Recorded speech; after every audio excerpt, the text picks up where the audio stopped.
దేవుడు నా హృదయంలో పెట్టినటువంటి వాక్య భాగాన్ని మీతో పంచుకుంటాను ఈరోజు. దేవునికి స్తుతి కలుగాక. మొదటగా కీర్తన గ్రంథము 97వ కీర్తన 12వ చరణం చదువుకుందాం. ఈ రాత్రి కొంచెం లేఖనాలు ఎక్కువ కొద్దిగా తీవలసి వస్తుంది, నాతో పాటు ఇసుకుపోవద్దు. అయినా అంత ఇసుక లేకుండా నేను దేవుడు మనకు సాయం చేయడు గాక. కీర్తనలు 97వ కీర్తన 12వ చరణాన్ని చదువుకుందాం. నీతిమంతులారా యెహోవాయందు సంతోషించుడి, ఆయన పరిశుద్ధ నామమును బట్టి ఆయనకు కృతజ్ఞతాస్తుతులు చెల్లించుడి. దేవుడి వాక్యం దీవించును గాక. ప్రేమ నమ్మగల ప్రియ పరమ తండ్రి, పరిశుద్ధమైన మా దేవ, ఈ సమయంలో మా కృతజ్ఞతాస్తుతులు మీకు చెల్లించుకుంటున్నాం. ఇంతవరకు పాటల ద్వారా సాక్ష్యాల ద్వారా మహింపరచబడ్డారు. అవును ప్రభువా, ప్రతి కీడి వెనుక మేలు దాచావని మేము నమ్ముతున్నాం ప్రభువా. నీ చిత్తం లేకుండా ఏది జరగదని మేము నమ్ముతున్నాం ప్రభువా. ఎందుకంటే ప్రతిదీ నువ్వు ముందే రాసిపెట్టావు ప్రభువా. అవన్నీ నీ చిత్తాసనం జరుగుతున్నందుకు స్తోత్రములు. ఏమి జరిగినప్పటికీ ప్రభువా, అన్ని సమయంలో నీపైన ఆధారపడే కృప మాకు దయచేయండి. ఈ సమయంలో చదవబడిన వాక్యం దీవించండి, మాతో మాట్లాడండి. యేసుక్రీస్తు నామములో ప్రార్థించుచున్నాను, ఆమేన్. దయచేసి కూర్చోండి.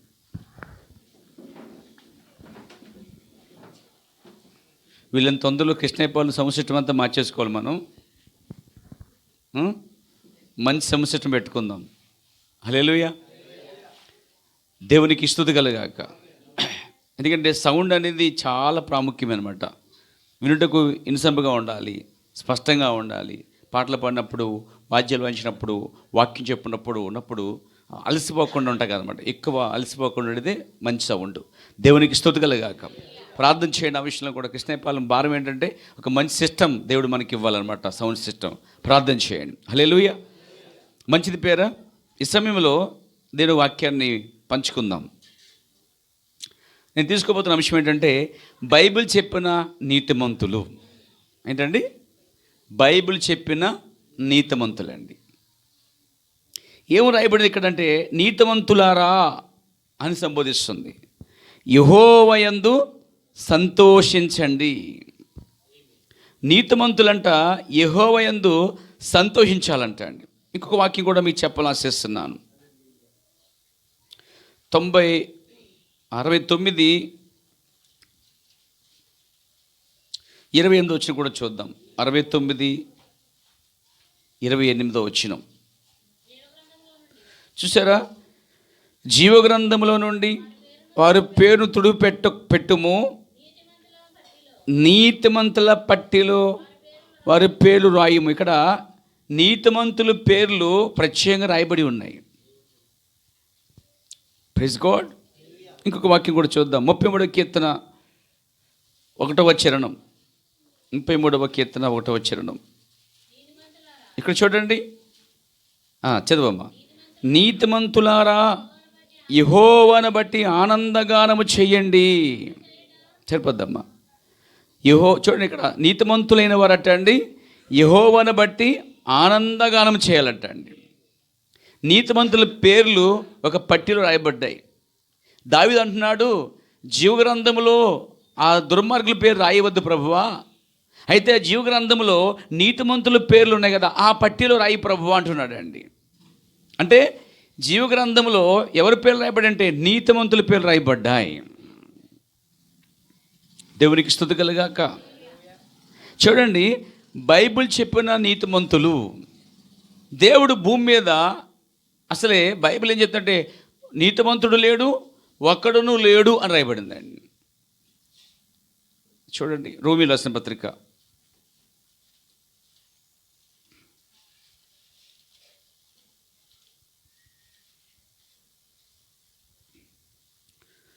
దేవుని మహిమ కలుగాక. దేవుని వాక్యంలో మనం చూస్తాం.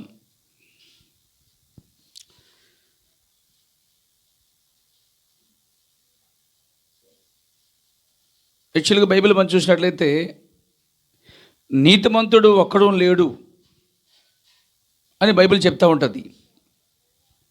నిజమే, అందరూ పాపం చేసి దేవుడిచ్చి మహిమను పోగొట్టుకున్నారండి. దేవునికి మహిమ కలుగాక. ప్రియ సోదరులారా, మనం చూసినట్లయితే నీతిమంతులు ఒక్కడును లేడు అని చెప్పి దేవునికి వాక్యం సెలవిస్తూ ఉంది పేర. అంటే దేవుని యొక్క వాక్యములో ఎక్కడైతే నీతిమంతుడు ఒక్కడు లేడని చెప్పబడిందో, నిజంగా దేవుడు తప్ప ఎవరు నీతిమంతులు కారు. ఎవరైనా నీతిమంతులు అవ్వాలంటే దేవుని వాక్యము ద్వారానే నీతిమంతులు అవ్వాలండి. అంటే దేవుని వాక్యం లేకపోతే ఒక వ్యక్తి నీతిమంతుడు, ఒక వ్యక్తి నీతిమంతురాలు కాలేదండి. అందుకే బైబిల్ చెప్తుంది నీతిమంతుడు ఒక్కడూ లేడు. చదువు 3వ అధ్యాయము 11వ వచనం చదవండి. చూడండి 11వ వచనం చూడండి, 10 నుంచి. ఇందుని గురించి రాయబడింది ఏమనగా, నీతిమంతుడు ఒక్కడును లేడు. చూడ, ఇక్కడ నేను చెప్పేది ఏంటంటే, నీతిమంతుడు ఒక్కడూ లేడన్నప్పుడు ఎలా వచ్చారు నీతిమంతులు? ఏ విధంగా వచ్చారు? దేవుడు ఒక్కడే పరిశుద్ధుడు, దేవుడు ఒక్కడే నీతిమంతుడు. బైబిల్ చెప్తుంది నీతి స్వరూపుడైన ప్రభువా,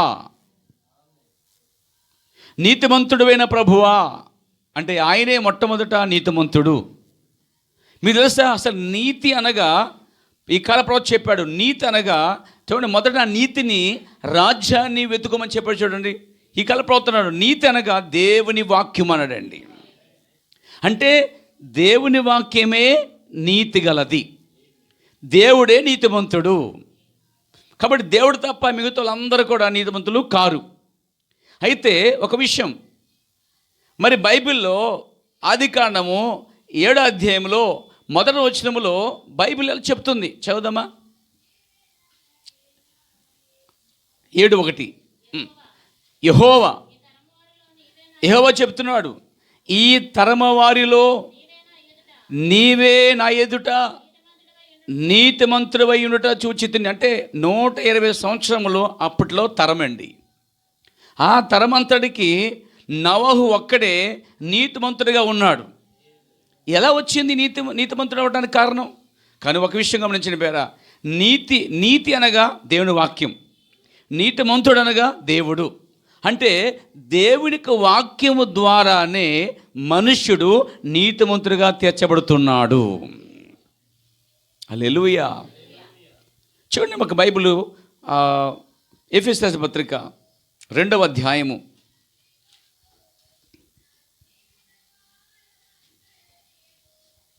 2వ వచనంలో, మీ అపరాధముల చేతను పాపముల చేతను మీరు చచ్చిన వారి ఉండగా అని రాయబడి ఉందండి. అవునండి, అంటే మనం చచ్చిన వారిగా ఉండగా, దేవునికి స్తుతి కలుగాక. మనం ఎప్పుడైతే అపరాధం చేత పాపం చేత చనిపోయామో అప్పుడు మనము చచ్చిపోయామండి. Praise God. అసలు నీతి లేదు మనకి. అయితే నీతి ఎలా వచ్చింది తెలుసా అండి? దేవుని వల్ల వచ్చిందండి. దేవుని వల్ల నీతి ఎలా వచ్చింది? ఒక మనుషుడు దేవుని వాక్యాన్ని నమ్ముట ద్వారా వచ్చిందండి.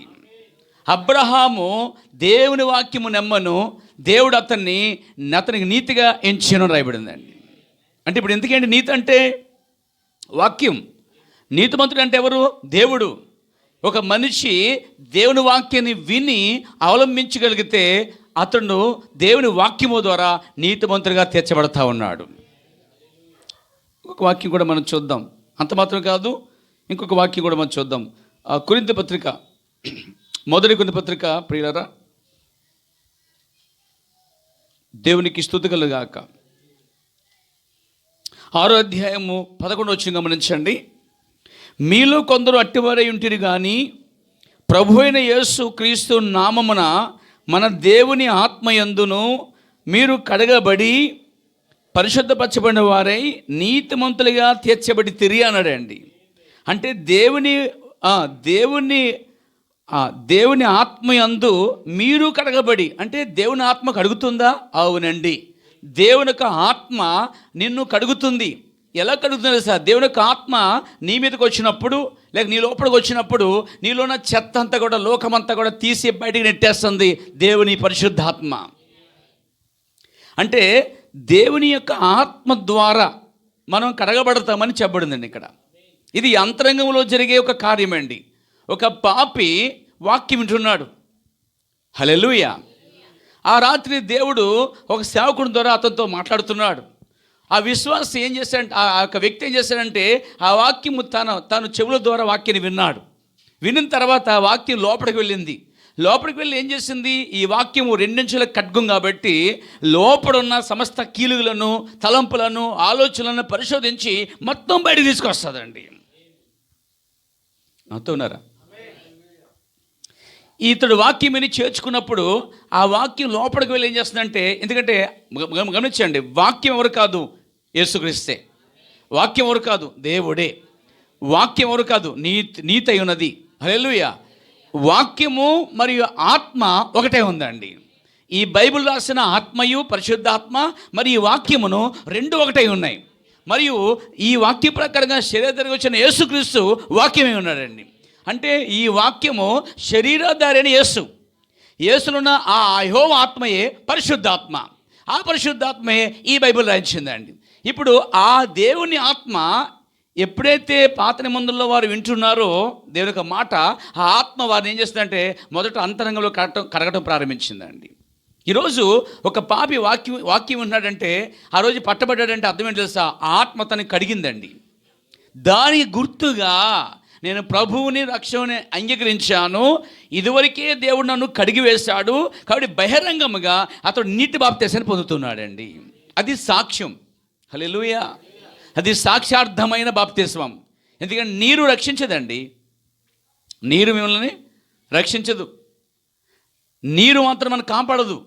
నీరే మనం రక్షిస్తే కనుక, నా సోదరుల మరి రాజమండ్రి జరిగే అటువంటి ఏంటివి పుష్కరాల్లో ఎంతోమంది పరిశుద్ధులు నీతిమంతులుగా మారిపోయి ఉండేవారు. అయితే నీరు రక్షించదు, కానీ అంతకుముందే దేవుని ఆత్మ ఒక పాపిని లోపలికి వెళ్ళి మొత్తం కడిగి అతన్ని ఆత్మయందు కడుగుతుందండి. అంటే ముందు మనం ఆత్మలో కడగబడతామండి. ఆ తర్వాత మనము నీటి వద్దకు వచ్చి ఏం చేస్తాము, బాప్తీసం పొందుతాం. ఈ నీటి వద్దకు వచ్చే బాప్తీసాన్ని ముందే అంతరంగంలో మార్పు కోరుతున్నాడు దేవుడు అండి. ఇది ఎవరు చేస్తారు, దేవుని వాక్యం అండి. దేవుని వాక్యము నేరుగా తలంపులోకి వెళ్తుంది, హృదయంలోకి వెళ్తుంది. హల్లెలూయా. మనసులోకి వెళ్తుంది, ఎముకలోకి వెళ్తుంది, ఎముక లోపల ములుగులోకి పోతుంది. మొత్తం పరిశోధించి నేను శుభ్రంగా కడిగి శుద్ధి చేసేదే దేవుని వాక్యం అండి. ఇది ఎప్పుడు జరిగిద్ది, చర్చికి రానప్పుడు. ఎప్పుడు జరిగిద్ది, లోకల్ ఉన్నప్పుడు. ఎప్పుడు జరిగిద్ది, ఎక్కడో చోట వాక్య సువార్త విన్నప్పుడు. అక్కడ నువ్వు మొట్టమొదటిసారి వాక్యంతో పట్టబడతావు చూడు, ఆ రోజే దేవుని ఆత్మ నిన్ను కడుగుతుందండి. ఎఫెసీ పత్రిక, దేవునికి స్తుతి కలుగాక, 5వ అధ్యాయము 27వ వచనం.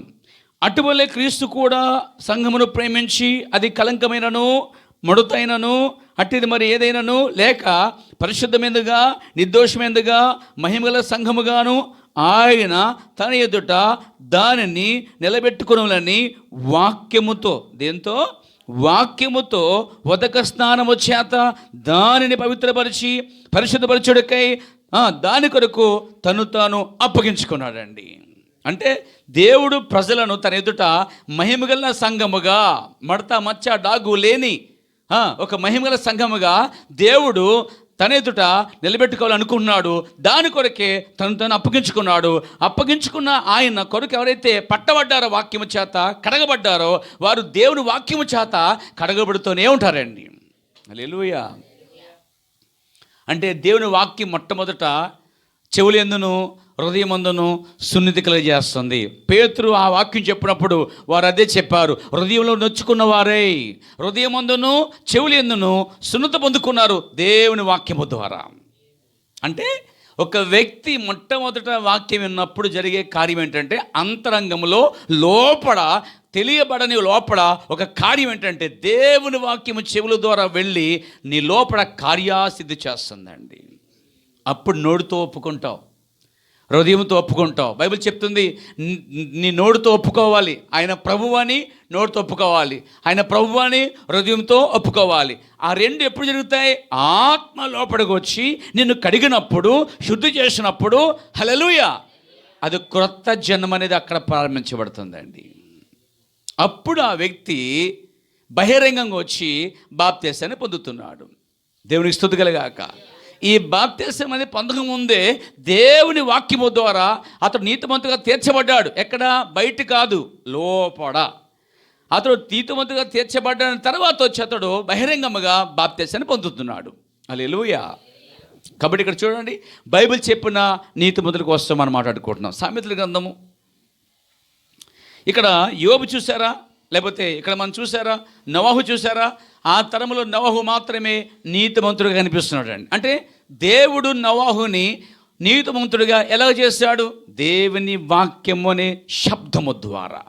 అతడు దేవుని వాక్యాన్ని ఎప్పుడైతే విన్నాడో, లోబడ్డాడో, అప్పుడు అతడు నీతిమంతుడిగా తీర్చబడ్డాడండి. అది ఎక్కడ పిలిచాడు ఆయన? ఓ హల్లెలూయా. ఆదికాండం 6వ అధ్యాయంకి వచ్చినట్లయితే నా ప్రియ సోదరులారా, హల్లెలూయా. 6:8 వచనం, అయితే నోవాహు యెహోవా దృష్టి యందు కృప పొందిన వాడయ్యాను. అంటే దేవుడు తన కృపనిచ్చిన వారికి మాత్రమే నీతిమంతులుగా తీర్చబడే అవకాశం ఉంది. అందరూ నీతిమంతులు కారండి. దేవుడు ఎవరికైతే తన కృప ఇస్తున్నాడో, తన యందు, ఇక్కడ చూడండి, యెహోవా దృష్టి యందు కృప పొందిన వాడయ్యను. కృప పొందాడు కాబట్టి దేవుడు అతనితో మాట్లాడాడు. దేవుడు అతనితో మాట్లాడు కాబట్టి అతని వాక్యం విన్నాడు. అప్పుడు అతడు అంతరంగంలో మార్పు చెందాడు. ఇప్పుడు అందరికంటే వేరుగా ఉండి ఆయన ఏం చెప్తే అదే చేస్తున్నాడు అండి. ఆయన ఎలా గోడ కట్టమన్నాడో అలాగే కడుతున్నాడు. ఏ చెక్క ఆ చెక్కతోనే, ఏ కొలత ఆ కొలతలోనే. ఇక ఆ విషయంలో ఎవరి మాట వినకుండా దేవుడి మాట వింటూ వర్షం వస్తుంది, వర్షం వస్తుంది, రాదు రాదని చెప్తున్నా కానీ వస్తుంది అని దేవుని వాక్యాన్ని ఎప్పుడైతే లోబడ్డి జీవించాడో అప్పుడు అతడు నీతిమంతుడిగా మార్చబడ్డాడండి. దేవునికి స్తోత్రం. ఇంకా చూద్దాం, బైబిల్ చెప్పిన నీతిమంతులు. అబ్రహాము ఒక నీతిమంతుడై ఉన్నాడు, యోసేపు ఒక నీతిమంతుడై ఉన్నాడు, నోవహు ఒక నీతిమంతుడై ఉన్నాడు, ప్రవక్తలు కొంతమంది నీతిమంతులై ఉన్నారు. హల్లెలూయా. దేవుడు వారిని అందరినీ ఏ విధంగా చేశాడు? మొదట వాక్యము ద్వారా, ఆత్మ ద్వారా కడిగినప్పుడు వారు మొట్టమొదట అంతరంగంలో నీతిమంతులుగా తీర్చబడ్డారు. అప్పుడు వారు దేవుని వద్దకు వచ్చారు, దేవునితో నడిచారు. ఓ ఆనోకు కూడా ఒక నీతిమంతుడై ఉన్నాడు. హల్లెలూయా. దేవునికి స్తుతి కలుగాక. సామెతల గ్రంథం 10వ అధ్యాయంకి వద్దాం. కొన్ని లేఖనాలు మనం చూద్దాం ఈరోజు పేర. 10వ అధ్యాయంలో కొన్ని వచనాలు మీకు జ్ఞాపం చేస్తాను. మొట్టమొదట 8వ వచనాన్ని, లేక 10వ అధ్యాయంలో 3వ వచనాన్ని జ్ఞాపం చేస్తున్నాను. యెహోవా నీతిమంతుని ఆకలి కొననీయడు అని ఉందండి.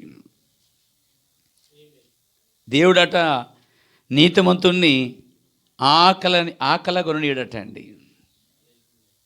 ఏ విధంగా? అయ్యో, మరి ఏలేం చూడండి, ఏలి ఒక నీతిమంతుడే ఉన్నాడు. అసలు అది అతనికి దేశమంతా కరువు అయితే అతనికి మాత్రం సాయంకాలం అబ్బో ఉదయం సాయంకాలం రొట్టె మాంసం వస్తుంది. నీతిమంతుడు ఆకలిగా ఉన్నాడా? లేదే. దేవుని స్తుతి కలుగాక. ఆ నీతిమంతుడైనటువంటి ఆ ఏలియా దేవుడి మాటకు లోబడ్డాడండి. దేవుడి మాట పక్షాన నిలబడ్డాడండి. కాబట్టి దేవుడు అతన్ని పోషించాడు. ఆ నీతిమంతుడు ఆకలిగా ఉండలే, కానీ దేశమంతా కరువు ఉంది. అవును, హల్లెలూయా. ఓ దేవునికి స్తుతి కలుగాక. ఇంకా మనం చూస్తున్నాము, ఆ ఏలియా అనే ప్రవక్తని ఒక విధవరాలు చేర్చుకుంది, సారేపాతు విధవరాలు. ఈ సారేపాతు విధవరాలు ఎప్పుడైతే చేర్చుకుందో ఈయన ద్వారా కూడా ఆమె పోషించబడింది. అంటే ఆమె కూడా నీతిమంతురాలుగా ఉంది. ఆ దేశం అంతా కరువైతే ఆ ఇంట్లో మాత్రమే ఆహారం ఉందండి. ఎలా? నీతిమంతుడు ఆకలి కొనడట అండి. అంటే ఆకలి కొననీయడండి ఆయన. ఎలాగైనా సరే ఆయన ఆహారం సిద్ధపరుస్తాడు. దేవునికి స్తోత్రం కలిగాక, దేవునికి మహిమ కలిగాక. చూద్దాం పేరా, బైబిల్ చెప్తున్న పేరా, నీతిమంతుడు ఆకలి కొనని కూడా దేవుడు చూసుకుంటాడండి. బైబిల్ చెప్పిన నీతిమంతులు వీళ్ళందరూ. ఓ హల్లెలూయా. 6వ వచనం, నీతిమంతుని తల మీదకి ఆశీర్వాదములు వచ్చును. ఓ హల్లెలూయా. నీతిమంతుల మీదకి ఏమొస్తుంది? తల మీదకి ఆశీర్వాదం వస్తుందండి. అంటే శాపం అనేది రాదు. ఉదాహరణ చెప్తాను బైబిల్ నుంచే. ఇశ్రాయేల్ అందరూ దేవుని చేత కడగబడ్డారు, వాక్యము చేత. ఆమేన్. ఆ నీతిమంతుల్ని శపించడం వచ్చాడు ఎవరు? బిలాం. కానీ దేవుడు ఏం చేశాడంటే ఆ శాపాన్ని కూడా ఆ నీతిమంతుల కొరకు ఆశీర్వాదంగా మార్చేశాడండి ఆయన. 7వ వచనం, నీతిమంతుని జ్ఞాపం చేసుకుంటా ఆశీర్వాదకరమగును. ఇది పట్టుకొచ్చి ప్రతి అడ్డమైన పెట్టేస్తూ ఉంటారు ఈ వాక్యాన్ని. తాగుబోతులు చచ్చిపోతే నీతిమంతుని జ్ఞాపం చేసుకుంటా అంటారండి.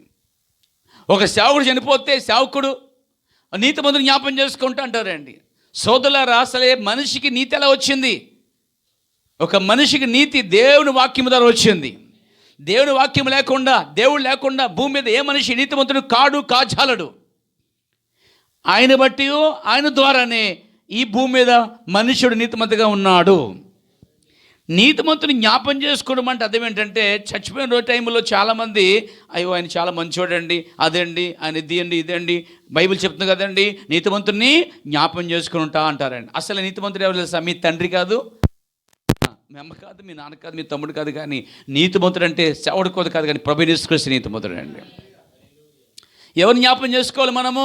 నీతిమంతుని జ్ఞాపం చేసుకుంటా. ఆశీర్వాదకరం అంటే మనుషులు కాదండి, దేవుణ్ణి, యేసుక్రీస్తుని జ్ఞాపం చేసుకున్నప్పుడు అప్పుడు ఏం జరిగింది? మనకి ఆశీర్వాదం వస్తుందట అండి. 11 వచనం, నీతిమంతుని నోరు జీవపు ఓట. అబ్బబ్బబ్బా, ఏ మాట ఏంటండి! నీతిమంతుని నోరు ఎలా ఉంటుంది? ఒక్కొక్క నోరు పుచ్చినోరు, ఒక నోరు కులినోరు అండి. ఒక్కొక్క నోరు ఎత్తితే అయ్యి బాబు లోపల పురుగులే ఉంటాయి. ఒకసారి ఎక్కడో చూశారండి వీడియో వాట్సాప్లో. ఒక ముసలాయన అనమాట, హాస్పిటల్ తీసుకెళ్ళారు. నోరు ఇలా తెరిస్తే అన్నీ పురుగులు ఉన్నాయండి అక్కడ. మొత్తం నోరంతా పురుగులే. చూసారా? నీతిమంతు నోరు జీవపు ఓట అంటే అర్థం ఏంటి? ఓట అంటే అర్థం ఏంటి? నీళ్లు తీసే కొలితే ఊరుతాయి కదా. ఒక నీతిమంతుడు మాట, నోట్లోంచి వచ్చే మాటలు మనిషికి ఎంతో ఉపయోగపడతాయండి, ప్రయోజనకరంగా ఉంటాయి, మేలుకరంగా ఉంటాయి. అంటే ఎంత లాక్కున్నాగా నీరు ఎలా ఉడుతుందో, ఒక నీతిమంతుడు నోట్లోంచి వచ్చే ఆ మాటలు ఎంతో ఊటవలే ఉంటాయి అన్నమాట. Praise God. 16 వచనం, నీతిమంతుని కష్టజీతము జీవనాదాయకము అన్నాడండి. అంటే నీతిమంతుడు కష్టపడితే ఆ కష్టం అంట వేరే దారిపోదంట అండి. ఆ కష్టము ద్వారా జీవిస్తారన్న వాళ్ళు. అంటే నీతిమంతుని కష్టము వ్యర్థము కాదు. నీతిమంతుని కష్టజీతము తన భార్య, తన పిల్లలు జీవిస్తారు, దాని ద్వారా బతుకుతారు వాళ్ళు. హల్లెలూయా. నీతిమంతుని జీతము తన తల్లిదండ్రులకు ఉపయోగపడుతుంది. నీతిమంతుని యొక్క కష్టజీతము తన పిల్లలకు ఉపయోగపడుతుంది. హల్లెలూయా. నీతిమంతుని కష్టజీతము జీవదాయకము అన్నాడండి. అతని కష్టము ద్వారా తన భార్య, పిల్లలు, కుటుంబం, తల్లిదండ్రులు ఏం చేస్తారంటే జీవదాయకము జీవిస్తూ ఉంటారు. దేవునికి స్తుతి కలుగాక. బైబిల్ చెప్పిన నీతిమంతులు ఎలా ఉంటారండి? వాళ్ళ నోరు జీవ ఓట. కొంతమంది నోరు ఇప్పితే ఏమంటారు? చిచ్చి నీ నోట్లో ఎట్టబడతాం అంటే ఏంటి? పెడితే కంప అన్నమాట, అంతమాట. భయంకర నోరు ఒక్కొక్కరిది. కానీ నీతిమంతులైతే నోరు జీవ ఓటగా ఉంటుందట. Praise God. 20 వచనం, నీతిమంతుని నాలుక ప్రశస్తమైన వెండి వంటిది. హల్లెలూయా. నీతిమంతులకు నాలుకట ప్రశస్తమైన వెండి వంటిదంట అండి. కొందరు నాలుక తెరిస్తే ఇదంట నరములేని నాలుక అంటండి. ఇది మీకు తెలుసా? బైబిల్ చెప్తుంది అన్నిటికీ నరాలు ఉన్నాయి కానీ నాలుకకి నరము లేదండి. నరము లేని ఈ నాలుకట చాలా భయంకరం అంట అండి. మన నాలుక మాటలు చాలా అదుపులో పెట్టుకోవాలి. Praise the Lord. మీకు విషయం చెప్పనా? మన కత్తి తీసుకొని పొడవక్కర్లేదంట అండి. కత్తిపోటు వంటి మాటలు గలవారు కలరు అన్నాడు బైబిల్లో. కత్తి తీసి పొడిస్తే ఎలా మర్డర్ అవుతుందో అలాగే నోటి మాటతో కూడా మనం చంపేస్తాం కొందరిని. అయితే నీతిమంతులు నాలిక ప్రశస్తమైన వెండి వంటిదంటండి. బైబిల్ చెప్పిన నీతిమంతులు ఇలా ఉంటారండి. బైబిల్ చెప్పిన నీతిమంతులు ఈ విధంగా ఉంటారు. తర్వాత 21 వచనం, నీతిమంతుని పెదవులు అనేకులకు ఉపదేశించును. నీతిమంతుని యొక్క పెదములు అనేకులకు ఉపదేశాన్ని బోధించి వారు అనేక పాపులను, అనేక మనుషులను తమ దేవుడి వైపు తిప్పగలుగుతారండి. ఓ సంగమా, మీరు కూడా బయటికి వెళ్ళి ఉపదేశించి ప్రజలకి సువార్త చెప్పి, ప్రజలకు సాక్ష్యం చెప్పి, మీ పెదాల ద్వారా ఉపదేశం తెలియజేసి మీరు పొందుకున్న తెలియజేయడం ద్వారా అనేకులు దేవుని రాజ్యాన్ని నడిపించబడతారు. నీతిమంతులు అలా ఉంటారు. బైబిల్ చెప్పిన నీతిమంతులు ఎలా ఉంటారండి? విని వెళ్ళిపోవడం కదా, కానీ విన్న దాన్ని ఇతరులకు చెప్పడం అనేది, ఉపదేశించడం అనేది, వ్యక్తిగతంగా బోధించడం అనేది, నేను ప్రసంగాలు లేకపోతే వేదిక ఎక్కి స్టేజ్ ఎక్కి చెప్పలేదు కానీ మైక్లో చెప్పలేదు కానీ వ్యక్తిగతంగా ఒంటరిగా కూర్చోండి, పక్కన కూర్చోండి, వారికి నువ్వు ఒక సమరస్త్రీ వల్లే, నీ యొక్క పేతురు వల్లే, నీ యొక్క యోహాను వల్లే వారికి నువ్వు సాక్ష్యం ఇవ్వాలి. నీతిమంతుల పెదాలు ఏం చేస్తాయి? అనేకులకు ఉపయోగపడతాయి, సహాయపడతాయి, ఉపదేశం చేస్తాయి. ఆ ఉపదేశం ద్వారా, ఆ నీతిమంతుల ద్వారా వారు రక్షించబడతారండి. దేవునికి స్తుతి కలుగాక. జనులు అన్ని మాట్లాడతారు కానీ వారి పెద్దలు అన్ని విషయాలతో మాట్లాడుకుంటారు కానీ ఉపదేశం వద్దకు రారండి వాళ్ళు. కానీ ఉపదేశము నీతిని చూపిస్తుంది, ఉపదేశం ప్రజల్ని కాపాడుతుంది పేర. దేవునికి స్తుతి కలుగాక. తర్వాత 24 వచనం చూడండి, నీతిమంతులు ఆశించినది వారికి దొరుకును.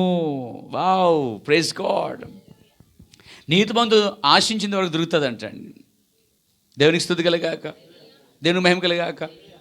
బైబిల్ చెప్పి నీతిమంతులండి వీళ్ళు. నాకు జ్ఞాపకం వస్తుంది. ఒక రోజున నేనేం చేశానంటే మా పిల్లలతో కూర్చొని, రేపు త్వరలో నాకు చెరుముకలు కావాలంతే అన్నాను, సరదాగా అన్నానండి. చెరుముకలు తీసుకొచ్చేది ఎవరు? మన ఆ టైంకి, ఆ తర్వాత రోజు వచ్చే చెరుముకలు ఎవరంటే మన మోజేస్ గారు తీసుకొచ్చారు. నాకు తెలియదు, ఆదివారం పట్టుకొచ్చారు వాళ్ళు. తర్వాత సోమవారం చూస్తే ఎవరు తెచ్చారమ్మ అంటే మోజేస్ గారు తెచ్చారండి. నిన్న ఆ రోజు అంతకుముందు అన్న మాటలు మాట్లాడాను. ఓ రోజు సండే ఏమైందంటే, ఆదివారం నాడు మధ్యాహ్నం భోంచేసాం, కూర్చుని మా పిల్లలతో అన్నమాట, నాకు జిన్ను తినాలనిపిస్తుంది అన్నానండి. ఆ రోజు అక్కడ మాట్లాడుకుని మధ్యాహ్నం మీ ఇక్కడికి వచ్చేసాం.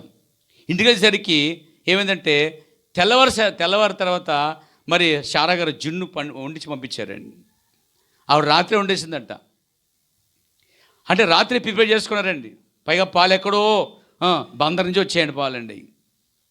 అవి ఎప్పుడు వచ్చాయో ఏమైనా మనకు తెలియదు, కానీ ఇక్కడ పలికినప్పుడు దేవుడు దానికి నెరవేర్చాడండి. అంటే నీతిమంతున ఆశించేది దొరికిద్దండి. అంటే నేను గొప్ప నీతిమంతు చెప్పలేదు, కానీ కొద్దిగా నీతిమంతున్న విషయంలో దేవునికి మహిమ కలుగాక. మీరే నాకంటే గొప్ప నీతిమంతులై ఉన్నారు.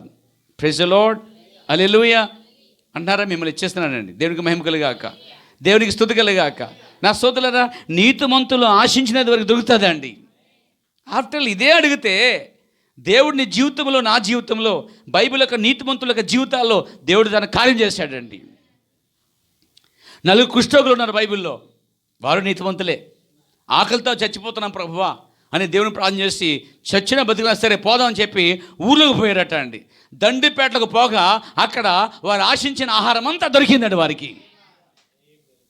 నీతిమంతుల ఆశ నెరవేర్చుతాడు దేవుడు. దేవునికి స్తుతి కలుగాక.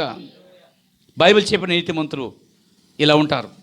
ఇంకా నీతిమంతుడు నిత్యము నిలుచు కట్టడం వల్లే ఉన్నాడు. ఒక నీతిమంతుడు అనేవాడట రెల్లు వల్లే ఉన్నాడండి. అంటే గాలి ఇస్తే రెల్లు ఇటు ఊగిద్ది, అటు ఊగిద్ది, ముందుకు ఊగిద్ది, వెనక ఊగిద్ది అండి. ఇక్కడైతే రెల్లు వల్లే లేడు నీతిమంతుడు. ఎలా ఉన్నాడు? ఒక కట్టడం వల్లే. అంటే కట్టడం అంటే ఇదిగోండి, ఇది కట్టడం అంటే ఈ స్తంభం. ప్రజల్లో ఈ స్తంభములు మనం ఈ ఆదివారం ఇక్కడ చూసాం. వచ్చే ఆదివారం ఆ పక్కెళ్ళిపోయినవి కదులుతాయా? కట్టడములు కదలవు.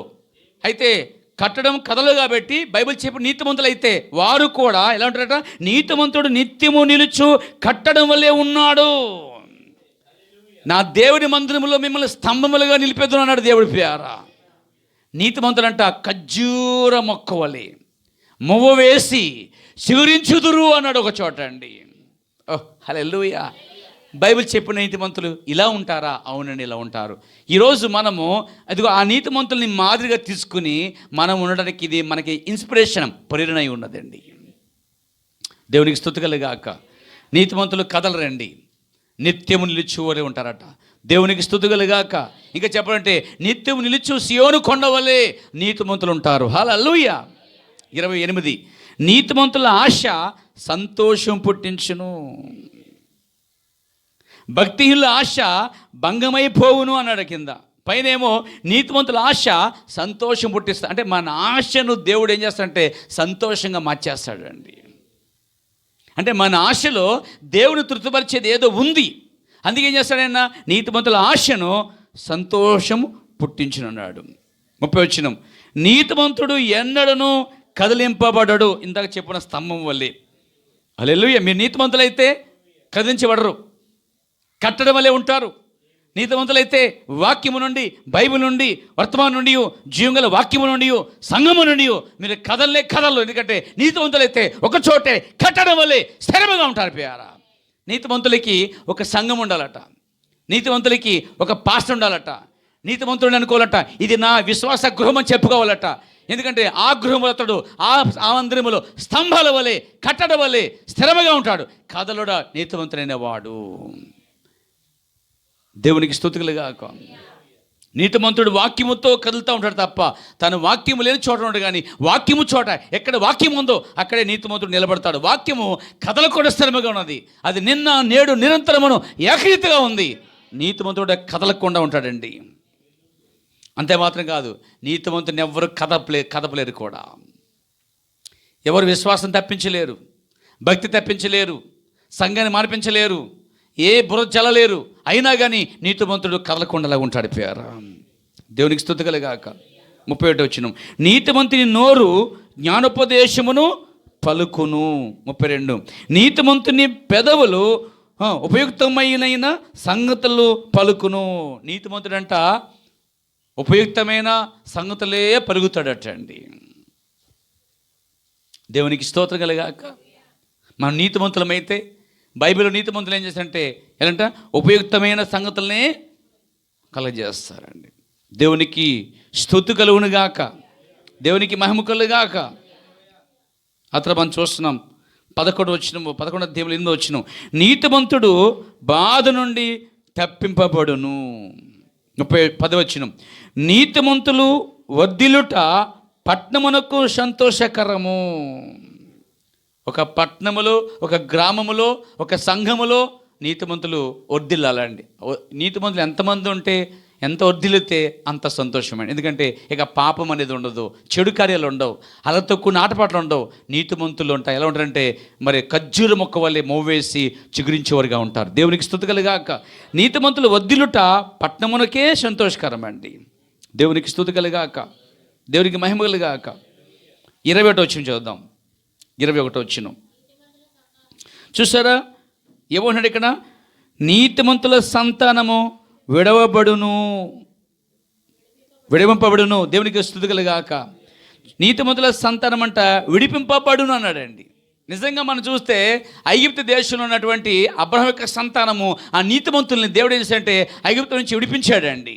ఈరోజు నీతిమంతుల సంతానం అనగా మన సంతానము, ఏ సంఘ శాఖలో, ఏ సంస్థలో ఉన్న దేవుని సంతానము, దేవుని యొక్క నీతిగల సంతానము ఏ సంఘ శాఖలో ఉన్నా దేవుడు విడిపిస్తున్నాడు. ప్రియారా, అంటే దేవునికి సంతానం ఉందా? అవునండి, దేవుడు నీతిమంతుడు, ఆయనకు ఒక సంతానం ఉంది భూమి మీద. ఆయన సంతానము ఎక్కడ ఉన్నా అది విడిపించబడుతూ ఉంది, విడిపించబడదు కూడా. హల్లెలూయా. 23, నీతిమంతుల కోరిక ఉత్తమమైనది. నీతిమంతుల కోరికట ఉత్తమమైనది అంటాడు. అంటే నీతిమంతులు ఉత్తమమైనదే కోరుకుంటారు, శ్రేష్టమైనదే కోరుకుంటారు. దేవునికి స్తుతి కలుగాక, దేవునికి మహిమ కలుగాక. 28 వచ్చి చూస్తాం, నీతిమంతులు చిగురాకు వలె వృద్ధి నొందుదురు. అంటే వారు చిగురాకు వలె వృద్ధి నొందుతారండి. దేవునికి స్తుతి కలుగాక. నీతిమంతులు, బైబిల్ చెప్పి నీతిమంతులు చూస్తున్నాం. 30 వచనం, నీతిమంతులు ఇచ్చు ఫలము జీవవృక్షము అన్నాడండి. వారిచ్చే ఫలమే జీవవృక్షం అనేదంట. అంటే నిరంతరం ఉపయోగపడేటువంటి ఫలం అన్నమాట. దేవునికి స్తుతి కలుగాక. 30 వచనం, నీతిమంతులు భూమి మీద ప్రతిఫలము పొందుదురు. నీతిమంతులంట ఈ భూమి మీద ప్రతిఫలం పొందుతారంట అండి. దేవునికి స్తుతి కలుగాక. ఈ సమయంలో ఒక వాక్యం చూద్దాం. దేవునికి స్తుతి కలుగాక. 5వ వచనం, మత్తయి సువార్త 10వ వచనం చూస్తున్నాం. 5వ అధ్యాయం 10వ వచనం చూసినట్లయితే బైబిల్ చెప్తుంది పేరా, నీతి నిమిత్తము హింసించబడేవారు ధన్యులు అని. అంటే నీతిమంతులు నీతిని బట్టి కూడా హింసించబడతారా? అవునండి, హింసించబడతారు. దేవునికి స్తుతి కలుగాక. నీతిమంతులు భూమి మీద ప్రతిఫలం పొందుదురు. అంటే నీతిమంతుడైన వాడు, నీతిమంతురాలంటే ఈ భూమి మీద ఉన్నప్పుడట ఖచ్చితంగా ప్రతిఫలం పొందుతారండి. దేవునికి స్తుతి కలుగాక. ఇంకా మనం చూద్దాం. దేవునికి స్తుతి కలుగా. 12వ అధ్యాయము 3వ వచనం చూద్దాం. 3వ వచనం, నీతిమంతుల వేరు కదలదు అని ఉందండి. నీతిమంతులకు వేరు అంటే అండి కదలు. చెట్టు వేరు ఎలాగైతే కదలదో, నీతిమంతుడు కూడా ఆ వేరు ఎలా కదలదో, నీతిమంతు యొక్క వేరు కూడా కదలదు. అంతే మాత్రం కాదు, నీతిమంతుని వేరు వెండిపోదండి. యెషయి ఒక నీతిమంతుడే అండి. యెషయి మొద్దు నుంచి ఒక చిగురాకు వచ్చింది. ఎవరంటే దావీదు చిగురాకు వచ్చిందండి. Praise God. నీతిమంతుడు ఆ యొక్క నీతిమంతుని వేరట ఎండిపోదు. తర్వాత ఏమంటారు, ఎండిపోదు. అంత మాత్రం కాదు, ఏముంది ఇక్కడ, కదలదట. వేరు కదిలితే చెట్టుకు ప్రమాదం, వేరు తెగితే చెట్టు ఎండిపోద్ది. కానీ నీతిమంతుని వేరు కదలకుండా దేవుడు కాపాడబడి ఉన్నాడు. దేవునికి స్తుతి కలుగాక. 7వ వచనం చివరి భాగం చూస్తున్నాం. నీతిమంతుల ఇల్లు నిలుచును అని ఉంది. 10వ వచనం, నీతిమంతుడు తన పశువుల ప్రాణమును దయతో చూచును. Wow wow. నీతిమంతుడు అంటండి పశువుల యొక్క ప్రాణమును ఏం చేస్తాడు, దయతో చూస్తాడు.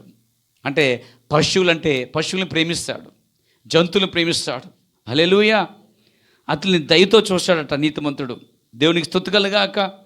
నీతిమంతుడు తన పశువుల ప్రాణమును దయతో చూస్తాడట అండి. దేవునికి స్తుతి కలుగాక. 13వ వచనం, అలాగే 12 చివరిలో, నీతిమంతుల వేరు చిగురుచును. పైనేమో వేరు కదలదని ఉన్నది, కిందేమో నీతిమంతుల వేరు ఎండిపోదు కానీ ఏం వద్ది, చిగురుచును అన్నాడండి. అభివృద్ధి కనిపిస్తుంది నీతిమంతుల్లో. 13 చివరిలో, నీతిమంతుడు ఆపదను తప్పించుకొనును. నిజమే, దేవుడు అనేక మార్లు నీ ప్రయాణములో మరి వెంట్రుకంత వాసలో నేను దేవుడు తప్పిస్తున్నాడు. నీతిమంతుడు ఏంటంటే అనేక ఆపదల నుంచి తప్పించబడుతున్నాడు. దేవునికి స్తుతి కలుగాక. దేవునికి మహిమ కలుగాక. ఇంకా మనం చూద్దాం 21వ వచనం, నీతిమంతునికి ఏ ఆపదయు సంభవింపదు. బైబిల్ చెప్పు నీతిమంతులే అండి. ఇలా ఉంటారు నీతిమంతులు అనేవారు. నీతిమంతులు ఎలా ఉంటారు, బైబిల్ చెప్పిన నీతిమంతులు ఎలా ఉంటారు. Praise God. దేవుని స్తుతి కలుగాక. 26వ వచనం చూద్దాం. నీతిమంతుడు తన పొరుగువానికి దారు చూపును. ఒక నీతిమంతుడిని అడ్రస్ అడిగా అనుకోండి, అడ్రస్ ఇసుకుపోకుండా చాలా ప్రేమగా పద్ధతిగా, బ్రదర్ ఇలాగ వెళ్ళండి, అలాగే వెళ్ళండి, రైట్కి వెళ్ళండి, అటెల్లో దిట్టెళ్ళని చెప్తాడు నీతిమంతుడు. కొన్ని చోట్ల ఉంటాయి, కొన్ని మహానగరాల గట్ట, వాళ్ళని అడ్రస్ అడిగాను వెళ్ళిపోండి అంటాడండి. రాంగ్ అడ్రస్ చెప్తారు కొందరు, రాంగ్ అడ్రస్, దారి సరిగా చూపరండి. కానీ నీతిమంతులైతే కూడా వస్తారు దారి చూపించడానికి. వాళ్ళు నీతిమంతులే అండి. అయితే అందరూ ఆ పని చేయరు. దేవునికి స్తుతి కలుగాక. దేవునికి మహిమ కలుగాక. సోదరులారా, నీతిమంతులు తన పొరుగు వారికి దారు చూపును. ఇంకో మాట చెప్పాలంటే నీతిమంతులు ఎవరైనా రక్షించబడిన వారు, అవునా? రక్షించబడిన మీరు మనమందరము కూడా పొరుగు వారికి దారి చూపించాలి. సమరయ స్త్రీ దేవుని వాక్యము ద్వారా ఆ రోజు కొండ పడేసినప్పుడు ఆమె నీతిమంతులుగా తీర్చబడింది. ఆ నీతిమంతురాలు ఏం చేస్తుందంటే అనేకులకి, తన పొరుగు వారికి అందరికీ యేసుక్రీస్తు అనే వైపు తిప్పి దారి చూపించిందండి ఆమె. చూడండి, నీతిమంతులట ఆకాశమందున్న జ్యోతుల వలె ఉంటారట, లేక బుద్ధిమంతులు జ్యోతులు ఉంటారట. జ్యోతి అనగా చూడండి, నక్షత్రం ఎలాగైతే ప్రకాశిస్తుందో, బుద్ధి గలవారు యొక్క నీతిమంతులట అండి నక్షత్రం వలె ప్రకాశిస్తూ అనేకుల్ని తమ దేవుని వైపు తిప్పుతారట అండి. దేవునికి స్తోత్రం. కాబట్టి నీతిమంతుల మీరు నీ పొరుగుని దారి చూపించండి. ఏ దారి అంటే పరలోక దారి, దేవుడు ఏర్పరిచిన దారి, రక్షించబడే దారి. దేవునికి స్తోత్రం కలగా. 13వ అధ్యాయము 5వ వచనం, నీతిమంతునికి కళ్ళ మాట అసహ్యము. నీతిమంతుడు కళ్ళ మాట అసహ్యపడతాడంట అండి. బైబిల్ చెప్పి నీతిమంతులు ఎలా ఉంటారండి. దేవునికి స్తోత్రం కలగాక. దేవునికి మహిమ కలగాక. చాలామంది చెడు మాటలను ఆనందిస్తూ ఉంటారు, దుష్టులు ఆలోచన నడుతారు, పాపుల మార్గం నిలుస్తారు, అపహాస్యులు కూర్చోండి ఆ మాటలు అంటూ ఆనందిస్తుంటారు. కానీ అసలు నీతిమంతుడట కళ్ళ మాట అసహించుకుంటాడట అండి. కళ్ళ మాటలు అసహించుకుంటారు పేర. దేవునికి స్తుతి కలుగాక. 9వ వచనం, నీతిమంతులు వెలుగు తేజరీలను భక్తిహీనుల దీపము ఆరిపోవున రాయబడిందండి. అంటే భక్తిహీనులేమో ఆరిపోతారు, నీతిమంతులేమో వెలుగు అంతకంతకు తేజరిల్లు. అందుకే అన్నాడు, వెలుగు వచ్చి ఉన్నది తేజరిల్లుము, లెమ్ము తేజరిల్లుము, నీకు వెలుగు వచ్చి ఉన్నది అన్నాడు. అంటే వెలుగంటే వాక్యము. వాక్యం వచ్చినప్పుడు మనం ఇంకా ఎంత తేజోమయంగా మార్చబడతాం. నీతిమంతులు వెలుగు తేజరిల్లును. బైబిల్ చెప్పి నీతిమంతుల కోసం మాట్లాడుకున్నాం పేర. దేవునికి మహిమ కలుగాక. 13వ అధ్యాయం 21వ వచనం, నీతిమంతులకు మేలు ప్రతిఫలముగా వచ్చును. నీతిమంతుల గంట మేలు అంట అండి దొల్లుకుంటూ వచ్చేస్తుందండి, అడగకుండా వచ్చేస్తుందండి. మేలు ప్రతిఫలంగా వస్తుందండి. దేవునికి స్తోత్రం కలుగాక. 24వ వచనం చూద్దాం, కింద మాట చూస్తాం. 25వ వచనంలో, నీతిమంతుడు ఆకలి తీరా భోజనము చేయును తృప్తిగా. ఏమండి ఏ భోజనం అనుకున్నారు మీరు?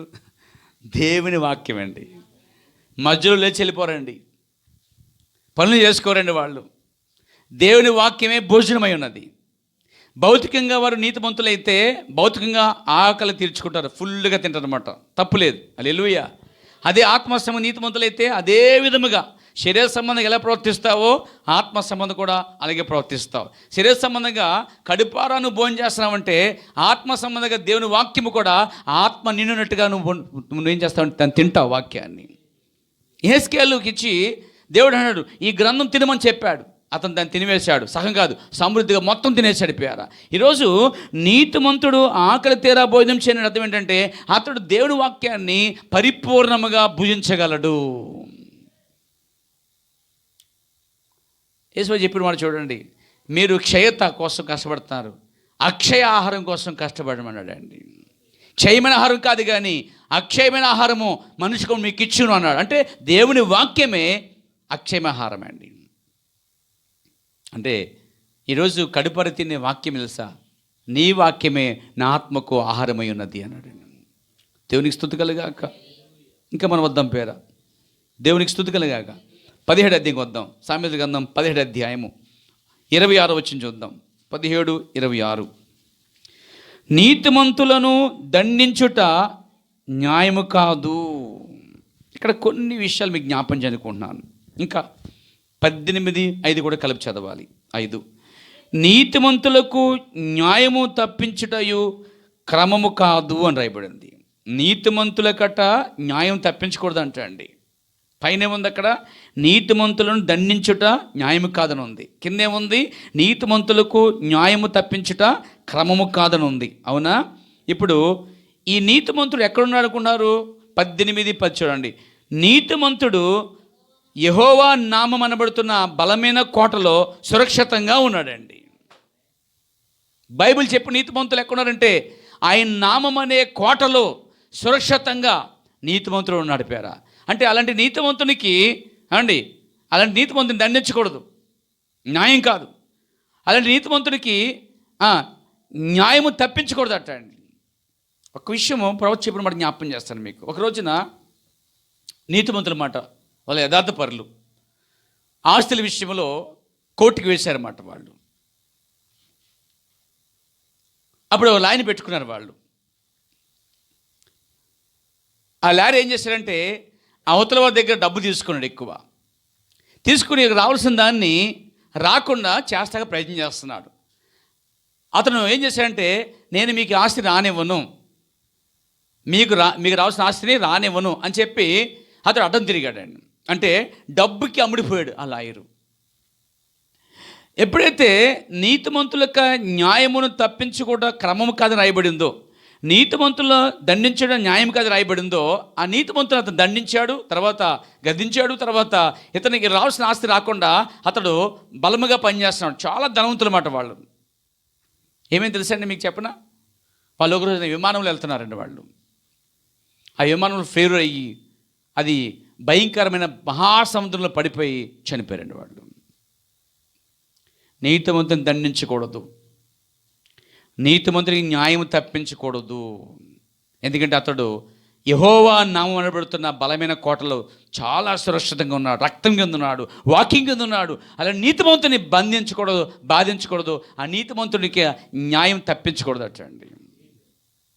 మీకు విషయం చెప్పిన, పిలాతు నిలబడి ఉన్నాడండి, న్యాయం తీరుస్తున్నాడు. మీకు ఎవరు కావాలి? బరబ్బ కావాలా? మీకు యేసు కావాలా, క్రీస్తు కావాలా చెప్పండి అని అడుగుతున్నాడు అండి. పిలాతు భార్య కబురు పంపించింది. మత్తయి సువార్త చదవండి 27, 18, 19 చదువుదాం. మత్తయి సువార్త 27 అధ్యాయము 18, 19. దేవునికి స్తోత్రం. చదవండి. కాబట్టి జనులు కూడి వచ్చినప్పుడు పిలాతు ఇప్పుడు న్యాయం తీరుస్తున్నాడు. కానీ అక్కడ నీతిమంతుడు ఉన్నాడు, మర్చిపోకండి. ఆ నీతిమంతుడు ఎవరు కాదు, ప్రభువైన యేసుక్రీస్తు అయి ఉన్నాడు. అవునా? ఏమన్నాడు చదవండి 18. బర్బనా లేక క్రీస్తునా అని వారిని అడిగాను. ఎలా అనగా వారు అసూయ చేత ఆయనను అప్పగించిరని అతడు ఎరిగి ఉండెను. అతడు ఇప్పుడు ఒక దొంగకి ఒక నీతిమంతుడికి న్యాయం తీరుస్తున్నాడు. అవునా? బైబిల్ ఏం చెప్తుంది? నీతిమంతుడికి న్యాయం చేయాలి, నీతిమంతుడి న్యాయం తప్పించకూడదు అని రాయబడింది బైబిల్లో. ఇక్కడ పిలాతు ఏం చేస్తాడంటే ప్రజల మాటకి లోబడిపోయాడు, ప్రజల మాటకి తీర్పు తెచ్చేస్తున్నాడు. ప్రజలు మీరేం చేస్తారు చేసుకోండి, మీ ఇష్టం, నేనేం చేయలేను అడిగినప్పుడు ప్రజలు ఏమన్నారంటే మాకు క్రీస్తు కావద్దు, మాకు బర్బ కావాలని గట్టిగా అరిచారండి. అప్పుడు అతడు ఏమీ చేయలేక ఏం చేశాడంటే తన రక్తము నీళ్ళు తీసుకుని తన చేతులు కడిగేసుకున్నాడు, నేను నిరపరాధని చెప్పి. కానీ ఇదంతా జరగకముందు తన భార్య ఒక వ్యక్తితో ఆ సమయంలో కౌరు పంపించిందండి. 19 వచనం. అతడు న్యాయపీఠ మీద కూర్చుండి ఉన్నప్పుడు అతని భార్య, నీవు ఆ నీతిమంతుని జోలికి పోవద్దు, పొద్దున్న ఆయన గురించి నేను కలలో మిక్కిలి బాధపడుతున్నని అతని వద్దకు వర్తమానం పంపాను. ఎవరా నీతివంతుడు? యేసుక్రీస్తే. ఇప్పుడు యేసుక్రీస్తు నీతివంతుడు ఇక్కడ న్యాయం పీఠం కూర్చుని ఇతడు న్యాయం తీరుస్తున్నాడు. కానీ మీకు తెలుసా, పిలాతు ప్రజల మనిషిగా మారిపోయాడండి. ఆ ప్రజలందరూ గట్టిగా కేకలు వేసి మాకు బర్బ కావాలి అడిగినప్పుడు పిలాతు ఏమన్నాడు చూడండి నా సోదరులారా. హల్లెలూయా. 24 వచనం. పిలాతు అల్లరి ఎక్కువ కూర్చున్నదే కానీ తన వలన ప్రయోజనం ఏమీ లేదని గ్రహించి నీళ్ళు తీసుకుని జనసమూహం ఎదుట చేతులు కడుక్కుని ఈ నీతిమంతుని రక్తం గురించి నేను నిరపరాధిని, మీరే చూసుకోండి అని చెప్పాను. ఈ కాల ప్రవర్తనాడు అతడు తప్పించుకోలేదండి. ఆ చేతులు కడుక్కున్నాడుగా నీళ్ళతో, నాకు సంబంధం లేదు అనుకోండి. కానీ మీకు తెలుసా, యేసుక్రీస్తు యొక్క రక్తము అతని చేతుల మీద ఉన్నదండి. నీతిమంతుని రక్తము అతని చేతుల మీద ఉన్నది ప్రియారా. ఏ సబ్బు కడగలేదు ఆ రక్తాన్ని, ఏ సబ్బు తొడవలేదు, ఏ కెమికల్ తొడవలేవు. అతను కడిగేసుకుని అనుకున్నాడు ప్రియారా. తెలుసా, అతని చేతుల్లో నీతిమంతుని రక్తం అలాగ ఉంది. కొన్నాళ్ళ తర్వాత అతడు క్రాక్ వచ్చింది, అతనికి పిచ్చివాడైపోయాడండి. పిచ్చివాడైపోయి స్విట్జర్లాండ్లో ఒక భయంకర నదిలో పడిపోయి ఆత్మ చేసుకున్నాడు. ప్రతి శుక్రవారము ఆ స్విట్జర్లాండ్ యొక్క నదులు ఎక్కడైతే పడ్డాడు పిలాతు, అది ప్రతి శుక్రవారం ప్రతి సంవత్సరము ఆ యేసు ప్రవేశించినటువంటి సిలువేసినటువంటి ఆ శుక్రవారం నాడే ఆ రోజు అది పొంగుతూ ఉంటుంది ప్యారా. క్రాక్ వచ్చేసింది అతనికి. నీతిమంతుడికి అన్యాయం చేయకూడదు, నీతిమంతుడికి న్యాయము తప్పించడం క్రమం కాదు. న్యాయపీఠ మీద ఉన్నప్పుడే దేవుడట పిలాతు భార్య కలిచ్చాడంటండి. నేను ఆడవాళ్ళకి కళ నమ్ముతానండోయ్. ఎవరో సేవకుడు అంటున్నాడు నేను ఆడవాళ్ళకి కళ నమ్మనని. మరి ఈమె కళ నిజమా కాదా చెప్పండి మీరు. మాట్లాడండి. నిజమే కదా? ఆడవాళ్ళకి కళ్ళు ఉన్నాయి, బైబిల్లో ఉన్నాయి. మనో భార్యకి కళ్ళలో దేవుని దూత కనిపించలేదా? తర్వాత బైబిల్లో మరి మరియమ్మకి ఆ కళలో దేవుని దూత కనిపించలేదా? నా సోదరులారా, స్వప్న ముందు వారు ఆ కళ్ళ కన్నారు పేరా. వారు ఏ కళ్ళ కన్నారో వాటిని వారు నెరవేర్చారు. మన ప్రవక్త కాలంలో చాలా మనుషులు కళ్ళ కన్ని అక్కడికి వచ్చి అడిగినప్పుడు ఆయన కళ్ళకి అర్థం చెప్పాడండి ఆయన. కాబట్టి సంఘములో స్త్రీలకి కళలు వచ్చినప్పుడు అవి మనం నమ్మాలి, పురుషులకి కళ్ళు వచ్చినప్పుడు వాటిని మనం నమ్మాలి. ఎందుకంటే దేవుడు కళ్ళ ద్వారాను స్వప్నం ద్వారాను మరి ప్రవక్త ద్వారాను దేవుడు ప్రజలతో మాట్లాడతాడు పేరు ఆయన. నీ కళ వాక్యానుసారమైతే దాన్ని తీసుకో, నీకు స్వప్నం వాక్యానుసారమైతే దాన్ని తీసుకో, నీ దర్శనం వాక్యానుసారమైతే తీసుకో. దేవుడు వాక్యం చెప్పినప్పుడు ఆ వాక్యం బైబిల్ ఉందో చూడు, అది దేవుని స్వరం అని నమ్ము. కాబట్టి నీతిమంతుడికి ఏమండి అన్యాయం చేయకూడదండి, న్యాయం తప్పించకూడదు. అలా తప్పిద్దామనుకున్నారు, ఫ్లైట్ పడిపోయి చచ్చిపోయారండి వాళ్ళు. అలా తప్పిద్దామనుకున్నటువంటి పిలాతు ఆ నదిలో పడి ఆత్మహత్య చేసుకున్నాడు. క్రాక్ వచ్చి పిచ్చివాడైపోయాయండి. దేవునికి స్తోత్రం కలిగాక. దేవునికి మహిమ కలుగాక. సామెతల గ్రంథానికి వచ్చేద్దాం మన పేర. ఈ 18వ అధ్యాయంలో నీతిమంతుడు ఎక్కడున్నాడో తెలుసా అండి? యెహోవా నామం అనే బలమైన ఆ ప్రాకారములో, ఆ నామంలో దాచబడ్డాడు నీతిమంతుడు. అటువంటి నీతిమంతునికి ప్లేరా మనము న్యాయము చేయాలి తప్ప న్యాయం తప్పించకూడదు. నీతివంతుల మీద నిందలు మోపకూడదు. నీతివంతుల్ని మరి విమర్శించకూడదు. నీతివంతుల్ని మరి అల్లరి చేయకూడదు పేర. ఎందుకంటే దేవుడు వారిని లెక్కడుగుతున్నాడు. ఒక మనిషి నీతిగా జీవించినప్పుడు అసలు ఆ జోలికి వెళ్ళకండి. అదే చెప్పింది ఆమె, ఆ నీతిమంతుని జోలికి వెళ్ళొద్దు. అది యేసుక్రీస్తు మాత్రమే కాదు, అది ఈ కాల ప్రవక్త కూడా నీతిమంతులై ఉన్నారు ప్రియారా. ప్రవక్త మాత్రమే కాదు, ప్రవక్తోత్తమైన ప్రకారం జీవించేవారు నీతిమంతులై ఉన్నారు ఈ భూమి మీద అండి. వారి జోలికి పోవద్దు. నువ్వు వాక్యం సరే ప్రాణం చేసుకుంటూ, వాక్యం నమ్ముతూ, మరి దేవుని నమ్ముతూ, అందులో కడదాకా సాగుతుంటే, నమ్మకంగా ప్రభుత్వం జీవిస్తుంటే ఆ నీతిమంతుడి జోలికి మీరు వెళ్ళొద్దండి. అది మీకు మంచిది కాదు. Praise the Lord. దేవునికి స్తుతి కలుగాక. ఇప్పుడు మనం వద్దాం, చూడండి 28వ అధ్యాయంకి వద్దాం. సామెతలు 28వ అధ్యాయం మొదటి వచనం చదువుతారా? ఎవడును తరమకుండానే దుష్టుడి పారిపోవును, నీతిమంతులు సింహం వల్లే ధైర్యముగా నుందురు. హల్లెలూయా. దేవునికి స్తోత్రం కలుగాక. వింటున్నారా? ఒకసారి ఏం జరిగిందంటే, ఒకసారి నేను తిరుపతి ఎక్కడికి వెళ్ళాను మీటింగ్ అనమాట. కొంచెం కటింగ్ బాగా కొరసగేసాను. ఆడ గుంపు కూర్చున్నారన్నమాట. తాగుబోతుల గుంపు, ప్యాకెట్ గుంపు అనమాట. నేను ఆ బ్యాగ్ కట్టుని వెళ్ళిపోతున్నాను అటు. మామూలుగా నిషేధం చేసుకున్నాను, చక్క షూ వేసుకున్నాను, వెళ్తాను అనమాట. నేను వెళ్తుంటే నన్ను చూసి లేచి పారిపోతానండి వాళ్ళు. తీరా తెలిసింది ఏంటంటే, నన్ను చూసి పోలీసు అనుకుంటారంట వాళ్ళు. కటిగా మాదిరిగా ఉందిలేండి. అంటే ఇక్కడ దుష్టుడు తరమకుండానే పారిపోతాడండి. నిజమేనండి. అయితే తప్పు చేయని వాడు ఎలా ఉంటాడు తెలుసా? చూడండి, నీతిమంతులు సింహం వలె ధైర్యంగా నుందురు. ఎవరికి భయపడ అవసరం లేదు వారు. ఎందుకంటే వారు తప్పు చేయలేదు. ఒకవేళ వారు తప్పు చేస్తే, దేవునికి విరుద్ధంగా చేస్తే, వారు దేవునితో సమాధాన పడతారు. కానీ వారు నీతిమంతులై ఉంటే, ఆమేన్. మీకు ఒకటి చెప్పిన, నీతిమంతుడు 7 మార్లు పడినాను మరలా లేచి అన్నాడండి. అంటే లేచుటకు పడుటకు ముందు అతడు దేవుని వాక్యం పైన ఆధారపడిన నీతిమంతుడై ఉండాలి. దేవునికి స్తుతి కలుగాక. సోదరులారా, నీతిమంతుడు పడిపోయినను 7 మార్లు పడిపోయినను మరలా లేపుతాడని బైబిల్ చెప్తాం ప్రియారా. అంటే బైబిల్ చెప్పు నీతిమంతులు ఇలా ఉంటారు. ఇంకా చూద్దాం. నీతిమంతులు సింహం వలె ధైర్యంగా నుందురు. వారు భయపడరు, పారిపోరు. ఎందుకంటే వారు సింహం వలె ధైర్యంగా ఎదుర్కొంటారు, సమస్యల్ని పరిష్కరించగలరు. దేవునికి మహిమ కలుగాక. వారు ఎవరి మాట లెక్క చేయరు. ఎందుకంటే వారు సింహం వలె ఉంటారు పేర. సింహం ఏ విధంగా అయితే రాజుగా ఉంటుందో, ధైర్యంగా ఉంటుందో, నీతిమంతులు కూడా అలాగే ఉంటారండి. మరి పారిపోరు, వారు పిరికివారు కాదు.